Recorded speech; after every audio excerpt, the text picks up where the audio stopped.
Hey guys, Harris here, and if you're watching this video, I presume you have an iPhone 6, and if you do, you're probably looking to get the most out of it. So today I have 6 features or tips and tricks for getting the most out of your iPhone 6. Now some of these aren't iPhone 6 exclusive, some are kind of new iOS 8 features, but together they create a great experience. I'm going to show you how to get the most out of it. Coming in at number 5 would be under Settings, Brightness and Display, and Digital Zoom. Now you probably got this option right when you started up your iPhone 6 or 6 Plus, and this essentially controls how much zoom there is on your screen.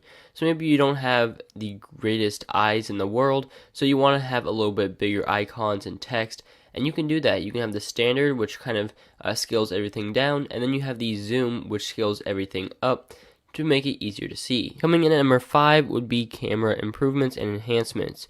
So some of these are iOS 8 and some of them are iPhone 6 and 6 Plus. So starting out at the right, you have the improved panorama. You get the regular square for Instagram style pictures. You get the photos. You get the standard video, which is now in 60 frames per second. You get the slow-mo and you get the time-lapse. Time-lapse you probably have seen, it just makes everything really fast essentially. Slow-mo is really cool. Now on the 6 and 6 Plus, you have the option to have 240 frames per second or 120, whereas the 5S just had 120, and generations older than that didn't have any. In video, it's pretty much the same basic settings. In photos, you now have the timer options, which was brought in iOS 8, which is really nice. And then, of course, you have the rest, which are pretty much standard. Coming in at number 4 is essentially an accessibility option that is only available on the iPhone 6 and 6 Plus. And if you double tap on the home button, not actually press, but just like tap on it, lightly press it without actually pressing it in, it basically makes your screen cut in half so that you don't have to reach up if you have small hands, or if you're just feeling too lazy to reach to the top, or if you just only have one hand available. You double tap that, it makes everything cut in half. You click on something and it goes back up to full size.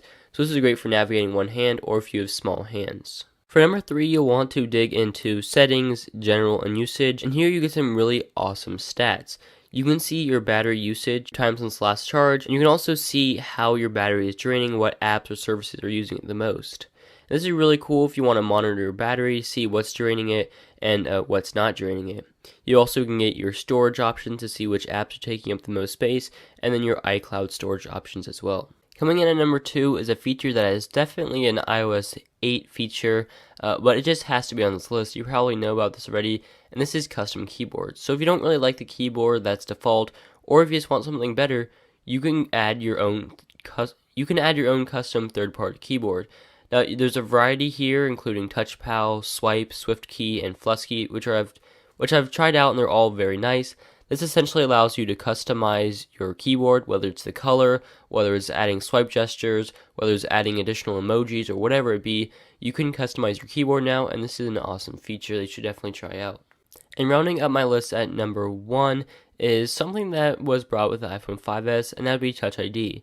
Now, more than just Touch ID, which is a great way to unlock your phone, also sign into the App Store.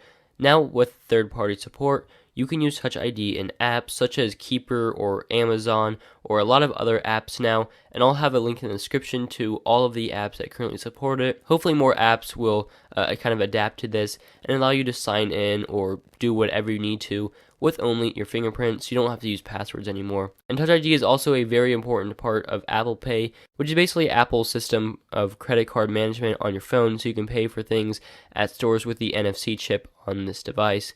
So Touch ID has definitely been upgraded. It's much faster, and it's also playing a much more crucial role in your iPhone experience. So those are 6 iPhone 6 tips and tricks. If you have any others, let me know in the description. Make sure you check out all my other iPhone 6 videos. Hopefully I have some others that you will enjoy. Make sure you give this video a like, and let me know any other videos you want me to make, and I'll see you guys all later.